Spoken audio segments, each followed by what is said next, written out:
രാവിലെ തന്നെ അടുത്ത് പറഞ്ഞോണ്ടിരുന്നില്ലേ ബേബി കുറച്ച് അൺയൂഷ്വലായിട്ട് ചുമ്മാ കരയുന്നുണ്ടെന്ന്. ഐ ടോൾഡ് യു നോ ചൂടുകുരുവാണ് പ്രോബ്ലം.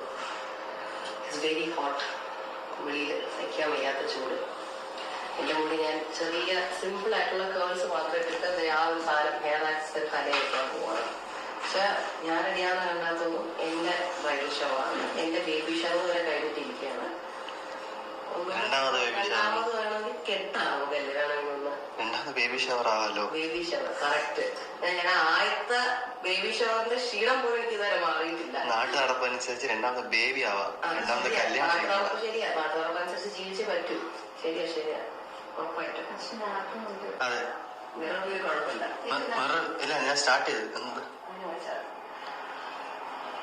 ഹെയർ ഓൾമോസ്റ്റ് തീരാറായി. ബ്രൈഡിന്റെ സൈഡില് വെയിറ്റുമായിട്ട് ഇരിക്കുന്നത് തെറ്റല്ല. അപ്പൊ ഞാൻ വേഗം വെച്ചിട്ട്, പക്ഷെ എന്നെ കുറ്റം പറയാൻ പറ്റില്ല. ബിക്കോസ് ആള് രാവിലെ വന്നിട്ട് ആള് കസേരയിൽ ഇപ്പൊ എണീച്ചതേ ഉള്ളൂ. അതുകൊണ്ട് എനിക്ക് ഇവിടെ ഇരിക്കാൻ പറ്റിയേ. അല്ലെങ്കിൽ ഞാൻ 1:30 വരാൻ റെഡിയായിരുന്നു. സോ ഓമി വെളിയിൽ ചെറുതായിട്ട് പ്രശ്നം ഉണ്ടാക്കി തുടങ്ങി.